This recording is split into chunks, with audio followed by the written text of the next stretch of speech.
General Dynamics would have no incentive to reduce or contain the cost of the Abrams tank if there's no one competing for that contract.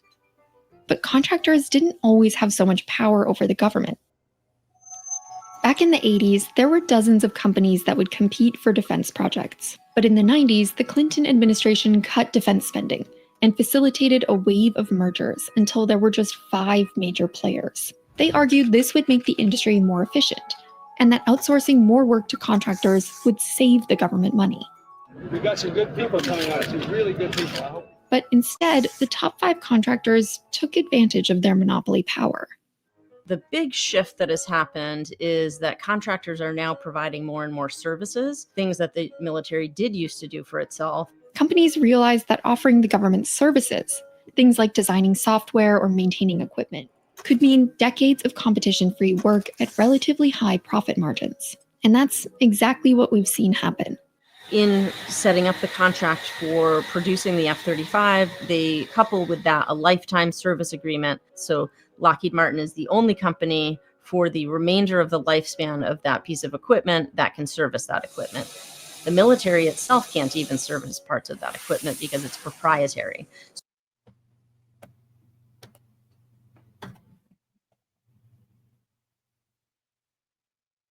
So you go to Toyota and you buy a Corolla, and you now own that Corolla, but something on it needs to be serviced. And you know a little bit of automotive tech, and you decide to either change the brake pads, do an oil change, maybe adjust the timing belts. But now, because of that agreement, you're not allowed to even touch it.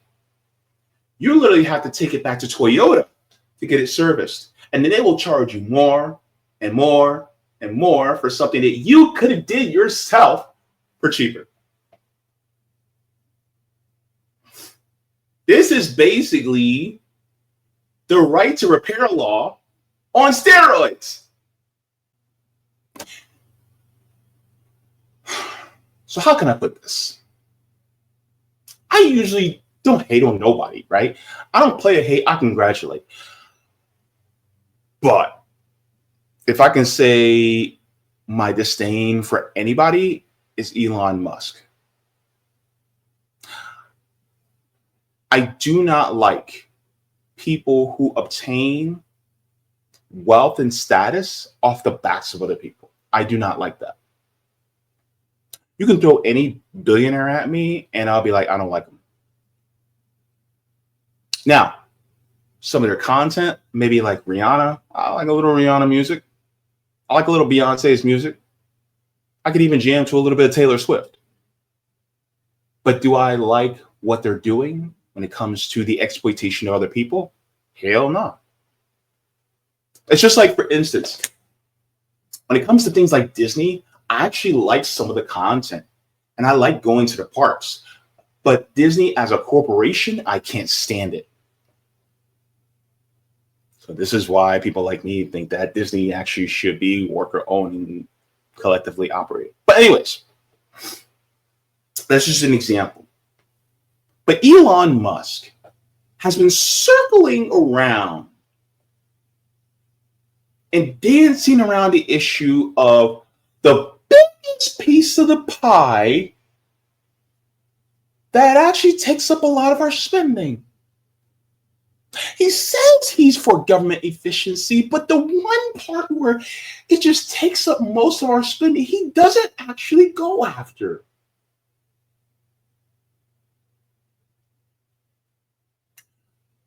Which means there's hypocrisy there. He's inconsistent. So I want to get into this as well because I think this is an important to get into. And this is a video out of More Perfect Union that I would like to get into because I think it's worth taking a look at.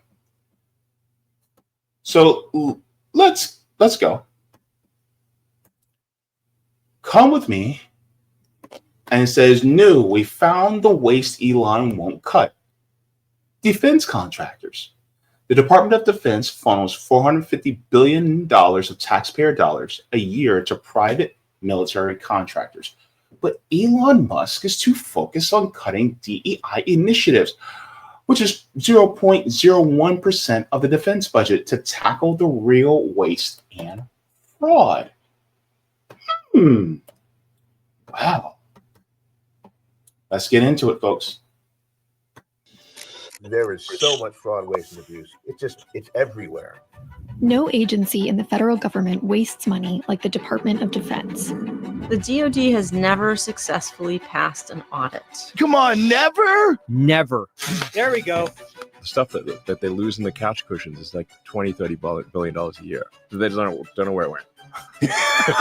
It's gone. In my world, if I give you $1 billion and you can't tell me what happened to it, that's waste. How is that waste? President Trump, along with Elon Musk and his team at DOGE, have their sights set on reining in waste at the Pentagon. Check the military. We're going to find hundreds of billions of dollars of fraud and abuse. But so far, this is what DOGE has to show for its efforts. We believe that these initial findings will probably save $80 million in wasteful spending. A grand total of less than 0.01% of the total defense budget. So what exactly is the Pentagon doing with $900 billion? We spoke to people who audited the Defense Department. We have real estate that they can't account for. Real estate. I mean, it's a piece of land. An insider and a major defense contractor. All my effort is really just flowing taxpayer monies up into these billionaires in charge of the whole thing. And military spending experts to find out where the real waste and abuse is in our defense budget. What they reveal is that the biggest source of waste is hiding in plain sight. And it could get even worse. We want the biggest, most badass military on the planet. Hold up. Wait a minute. Let me just say this. These people are so stupid. We want the biggest, most badass military on the planet. Not, we want the most healthiest population on the planet. Or we want the biggest, most badass public transportation sector on the planet. We want the biggest, most educated population on the planet. It's just like, we need guns, more guns.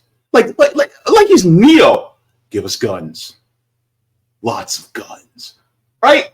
And my thing is like, this is the equivalent of you having a half-eaten bagel, some condiments, and maybe a half or a quarter gallon of milk that's about to go bad in your fridge. But you think, oh, we need more guns for the house. We need more ammo. And you're sitting on a pile of them. But then you're like, man, I'm hungry. Lord, I don't know if I'll be able to get through this entire video, but there's a lot to get through. Almost every audit I did was very obviously a wasteful project in one way or another. Paul Kennedy worked as an auditor for the Department of Defense Inspector General's Office, an agency tasked with preventing waste, fraud, abuse, and mismanagement. One of the programs he audited was the F-35, the most expensive weapon system in history with a total lifetime cost of over $2 trillion. We were trying to see if they were managing this spare parts program, the best they can and saving money whenever they can. But what they found was often the opposite. This is a report on the F-35 repair parts process. Paul's report revealed that $34.5 million worth of spare parts were thrown out without approval. We didn't watch it get destroyed. We don't know that it was actually destroyed. We didn't even know that that was bad. We just simply know that there's a part here that you say was beyond economical repair and you got rid of it. That would be like borrowing my car and selling the radio out of it because it didn't work anymore. No, need my permission to do that. Between 2018 and 2023, over 1 million spare parts for the F-35 worth over $85 million were lost, damaged, or destroyed, according to a GAO report. So how exactly does the government get away with so much waste? Well, it's not the government doing it. The F-35 is made by Lockheed Martin, a multi-billion-dollar company and the US's biggest defense contractor.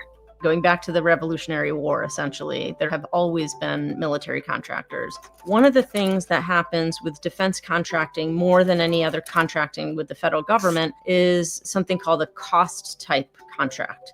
The contractor is reimbursed for any what they call reasonable cost plus some kind of profit. So if the government wants to build a new military aircraft like the F-35, it will pay a private company to design and manufacture it, and all the costs that go along with the project. They then have no incentive to reduce costs because they know they're going to be reimbursed. And then on top of that, there's a profit built in that the government will pay. Since 2001, government spending on private military contractors has tripled, despite evidence that contractors aren't always using taxpayer dollars wisely. To find out exactly what companies are doing with this money, we talked to someone on the inside. And I work at a major U.S. defense contractor. These defense contractors, they're there to make a profit, bottom line. The defense industry is controlled by 5 main companies, siphoning billions of dollars from the government every year. These companies regularly outperform the S&P 500 and have profit margins between 9 and 20%. Now, that doesn't seem like a lot when you're just looking at it percentage-wise, but when you're talking about billions of dollars, that is a ton of money. And for big projects, the government isn't paying these margins for just one company. Prime contractors, they want their 9 to 20% of the contract, and underneath them, the sub wants 9 to 20%, and then it goes on and down below. And so you have this compounding effect. Some contractors literally are just integrators of subcontractors. A lot of times they don't do fucking shit. They just put the thing together when they're done. Say, here you go, now give me my 20%. Jeff estimates that when you add it all up, roughly 30% of the total cost of the project is just profit for contractors and subcontractors. Essentially, they are milking us all dry. Lockheed Martin, Northrop Grumman, General Dynamics, all these different military contractors are milking us dry because they can. See what happens when you have the profit motive?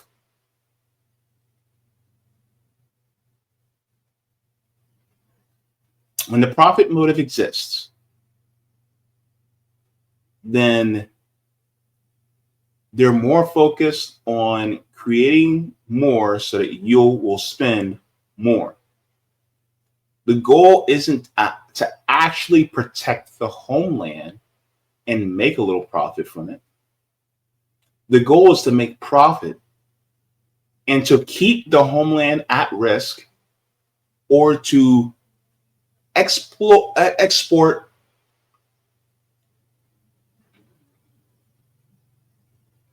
war, essentially, so that we can continue to rack up the dollars. And these dollars don't filter down to the rest of us. It stays at the top.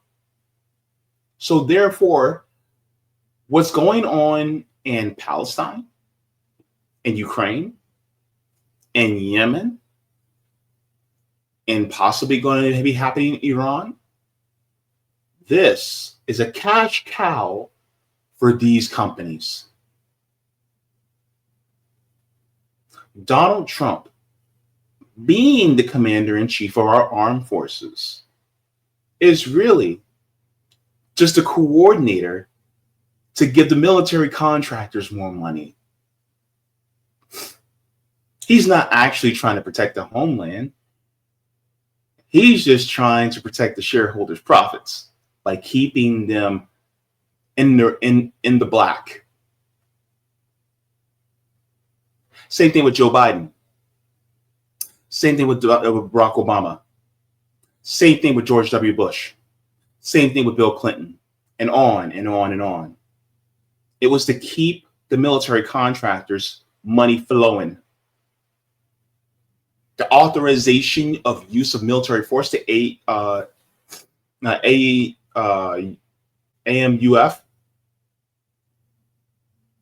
or the AUMF, that's to keep more profits every single quarter to go to the profits of the military contractors. They're not there to serve us. They're there to serve them. Oh, man, this is great. Let's continue. That would mean that just last year, almost $134 billion of government funding was just profit for private companies. So how is it that these companies can get away with spending so much of the government's money? These contractors have a lot of power over the contracts because they're the only ones that can do it. General Dynamics are the only company that produces the Abrams tank. When the US military wants to buy more Abrams tanks, they don't have to compete that contract. They always give it to General Dynamics. That's called a monopoly. That's a monopoly. So if we need Abrams tanks, right, we only can go to General Dynamics for it. General Dynamics cannot compete with any other company that also builds Abrams tanks. And even if a company tried, General Dynamics would just either force the government so that they can't come and grow, or, excuse me, they would buy them out and absorb their company, and then they'd be the sole company once again.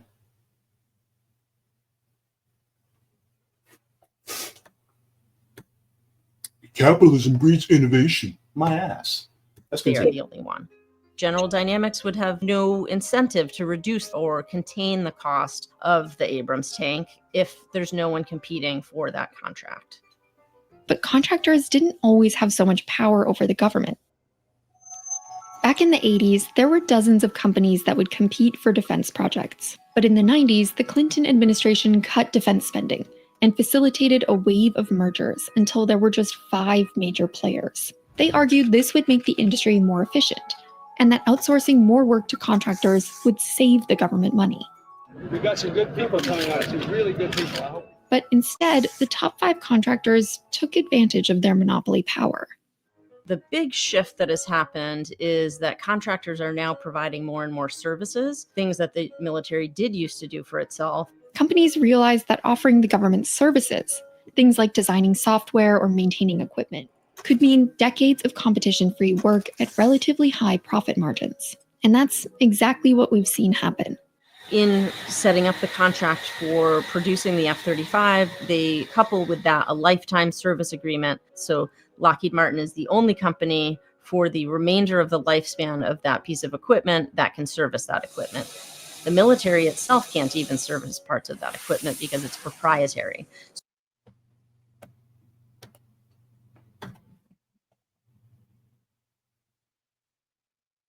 So you go to Toyota and you buy a Corolla,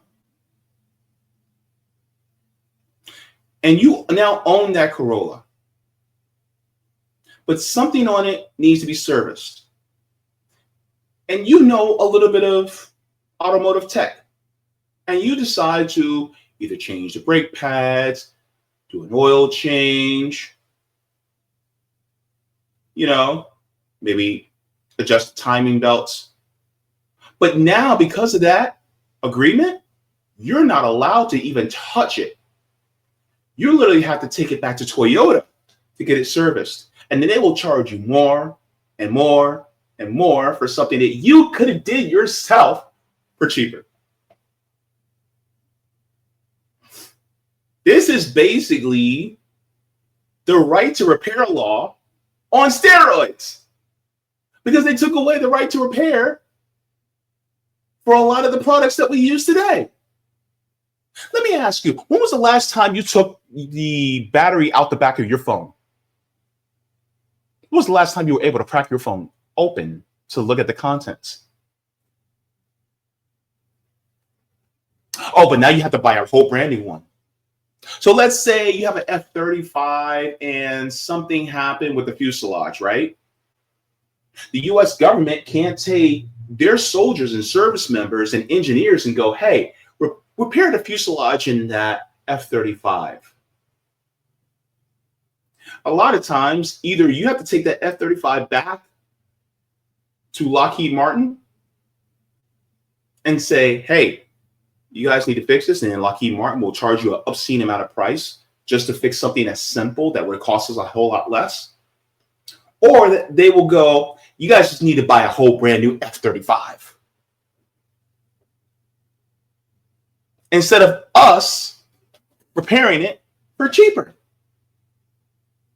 Because we literally have the manpower within our government to be able to repair these things. But they'd rather not do that. So the military becomes vulnerable and dependent on this firm, and this firm has a complete monopoly. In 1990, the DoD paid out $29 billion in service contracts, $67 billion when you adjust for inflation. By 2023, that number had grown to $166 billion. Economically, the DoD has become dependent on this model. So the more that they've used contracts and contractors, the less expertise they have of their own and the less capability they have of their own to produce those same products or provide those same services. Research going back over a decade suggests that you could save tens of billions of dollars a year by actually bringing core government functions, administrative functions back inside rather than outsourcing them to service contractors. It seems like this would be a simple fix, but there's a problem. The arms industry has been incredibly successful at politically engineering weapon programs such that very few lawmakers in Congress are prepared to challenge them. The defense industry strategically spreads out manufacturing across the country, making Congress members defend manufacturing things we might not even need because it keeps jobs in their district. The Big Five also make political donations to the congressional representatives who decide how much the DoD gets to spend every year. Oh, here we go. And here's the politics aspect of it. These military contractors, Bernie Sanders is also one of them, by the way, just to let you guys know, because he's like, we need to keep jobs. Anyway, they will make it so that if you don't go along with them, they will make sure that you lose your seat. This is what Dwight D. Eisenhower warned us in his final address to the nation about the military-industrial complex becoming too powerful. And as you can see here,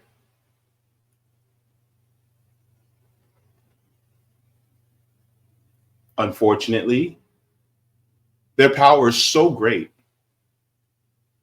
that they really can call the shots within our government when it should be the other way around.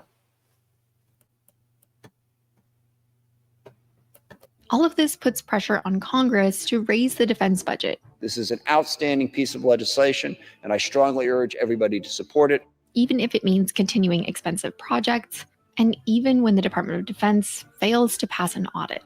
I'm proud to say the Republicans secured a 6% funding increase over last year's funding level.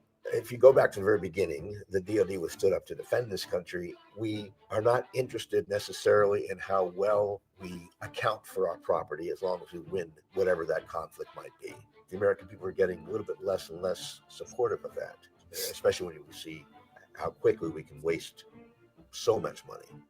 Trump, along with Elon Musk, has made cutting government spending a hallmark of his second presidency. I think he's going to find $1 trillion. Yeah. We welcome DOGE at DOD. We will partner with them, and it's long overdue. The Defense Department's got a huge budget, but it needs to be responsible. But so far, DOGE has focused on cutting federal employees and DEI programs. Look at some of the initial things that we found in the Air Force. $1.9 million for holistic DEI transformation and training. And they haven't touched anything related to the billions in spending on defense contractors. So when you see Elon Musk or DOGE going after the federal workforce, that is a fraction of the federal budget. And in many cases, not all cases, those federal employees carry out services much cheaper than private contractors do. The Pentagon plans to cut up to 70,000 civilian employees. Senator Roger Wicker, the head of the Armed Services Committee, is advocating to reduce regulations on weapons contractors. These rules and regulations and protections are there for a reason. And these government organizations aren't there to try and fuck people. They aren't there to make these rules just because it makes it harder. There's a reason that it's there. The problem with Wicker is that he identifies issues correctly, but he comes to all the wrong conclusions because he has stakes in the game. Wicker notably was the largest recipient of defense industry campaign contributions of any Senate candidate. Oh, yes. It's the money game. Hang on.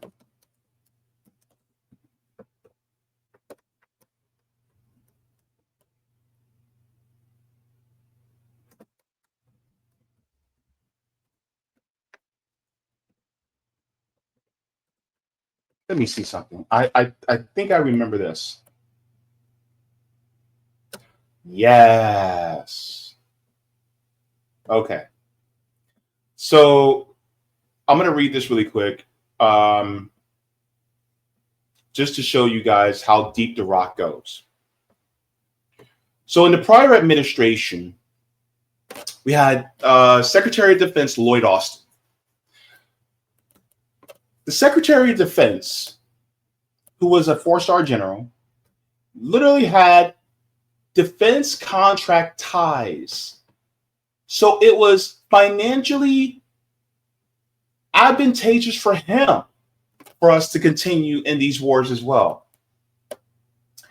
This came out in 2021. It says, in advance of his January 19th nomination hearing, retired Army General Lloyd Austin, whom President-elect Biden has picked to lead the Defense Department, has disclosed the extent of his financial relationships with defense contractors Raytheon Technology and Bose Allen Hamilton, as well as other companies he's worked for since leaving the military. Austin is a member of Raytheon's board of directors. If confirmed as defense secretary, he expects a cash payout between $750,000 and $1.7 million when he divests his shares in the company and associated entities, according to the financial disclosure documents first reported by Bloomberg. So, with that being said, it goes all the way to the top. So it's not just senators, but it's literally people that work in the Department of Defense that are literally making money off of war. Every single bullet that's fired, every bomb that's dropped, every drone that flies, that's money that's pouring out from us. That's less money for you when it comes to food. That's less money for you when it comes to housing. That's less money for you when it comes to education. That's less money for you when it comes to all these different services that the government is supposed to provide for us. All because we got to keep the homeland safe. When in reality, do we really need 800 military bases around the world? I just wanted to share that too, because that's how deep the rot goes. Even our Secretary of Defense was deep within that rot. Let's finish. If you give these companies free reign without having these people overseeing them, what's to stop them from doing something like planned obsolescence on things like weapon systems or body armor, that just disintegrates after X amount of uses? It would definitely increase their profits because then they would have to keep going back and buying more. So if you open a little bit of door there, they will flood through and take as much as they can. The sort of push to deregulate as means to increase efficiency is completely contrary to reality and history. And I just can't emphasize enough how bad of an idea it is to deregulate budgeting and acquisition. This will only improve contractors' ability to overcharge the military and the taxpayer. Year after year, what has been found is something in the range of 30 to 40% of contract spending goes to waste, fraud, and abuse. So the first thing would be at least to reduce the services that are being provided by contractors, to have fewer opportunities for contract dollars to get misused because fewer of those dollars will be going to contractors. If Trump's goal is to cut $1 trillion from the federal budget, defense spending on contractors is one of the best places to look. But reining in waste here would take an investment in government oversight, not cuts. And more fundamentally, it would require a shift away from the corporate interests that have captured lawmakers and the Pentagon for decades. We know what the holes in the law are, but we will never truly understand the scope of the issue unless Congress changes their tune on military contracting. That would require many of them to turn away from the very industries that supports them in more than one way. The amount of money that the executives make in profit, all of that money is essentially taxpayer money that's been flowed out through the company and then just goes right into their pockets. That amount of money could go into social safety nets or be reinvested back into the industry, or even just given back to the taxpayer as tax cuts to working people.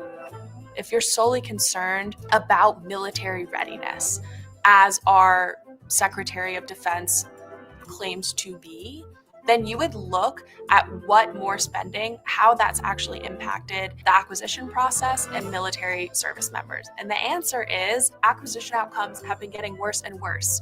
All it does is enrich military contractors and their executives and shareholders.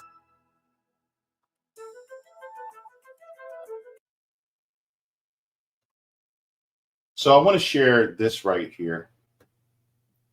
This is from 10 years ago. This is 10 years ago. Discretionary spending. Look at the military. 10 years ago, it was almost $600 billion. 54% of our discretionary budget was tied up in military. And those defense contractors get a huge chunk of that. And yet Elon Musk is so focused on DEI, but he's not focused on the billions of dollars that these military contractors are taking hand over fist. Is it really any wonder as to why DOGE exists? It was never about actually being efficient for government. It was about enriching the pockets of the very wealthy and well-connected. Now, some people will say, well, JB, well, what would you do? If it were up to me? All right, here's my radical take. Every single military contractor would be taken over by public entities, and of course, buy out like shareholders and all that. But they will no longer own Raytheon, Northrop Grumman, General Dynamics, Lockheed Martin. Those would now be government-owned companies, meaning the profit motive no longer exists. All of the research development would happen through public universities, and it would also happen through the military. All the billions of dollars that would go to shareholders, that would go to the executives, are now being reinvested back into those departments. Soldiers would be the ones who cook and make meals for other soldiers. Soldiers would be the ones that are actually repairing those vehicles and doing maintenance on those vehicles instead of tossing them out when one little timing belt goes off. And therefore, it will be saving billions of dollars while keeping our arsenal ready, just in case. And that would cut out billions of wasteful spending. And also, all of our munitions, all of our military vehicles will be created in house by the government itself. It would not be in private hands at all. Because once you start to privatize things like military apparatuses, weapons, machines, then those companies are going to want you to buy more of them. And the only excuse they have for you to buy more is to create more conflicts so that you have an excuse. This is why the war in Ukraine has been going on for as long as it has. This is why the Iraq war started. This is why the war in Afghanistan. This is why there were bombings in Somalia. This is why we have bombings in Yemen now, because that's more money for the weapons contractors. You don't think that Lockheed Martin is not making money off of those, possibly some of those F-35s that are flying over Yemen, that are bombing the Houthis and other civilians? That hospital, that cancer center that was bombed, you don't think that Lockheed Martin just didn't make money? It didn't just make money off of that? See? Making money off of death and destruction. Our defense should not be in the hands of public companies at all.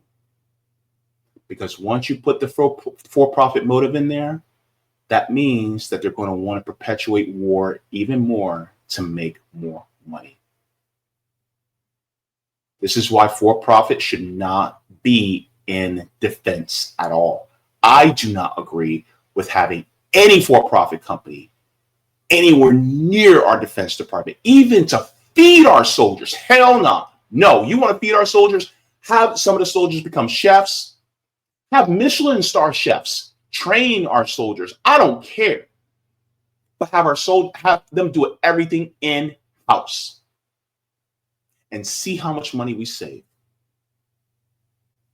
Oh, it'll be billions upon billions upon billions. But Elon Musk isn't thinking about that because, well, he's buddies with the people who are head over all these defense contractors. He's looking out for his class. And Donald Trump is looking out for them too. So shout out to More Perfect Union for that video, because it shows the hypocrisy between someone like an Elon Musk and DOGE and how they look the other way. They nothing to see here, nothing to see here when it comes to military contractors.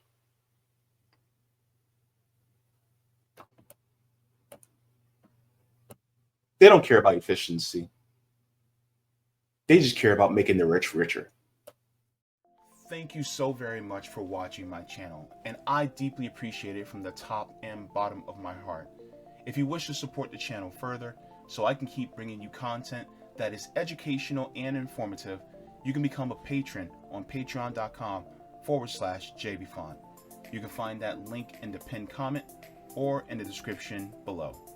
No matter what you give, you'll be supporting independent media and education that helps make the world better. Thank you so much, and you can watch more of my content here. Mwah. Forehead kisses, and have a beautiful day.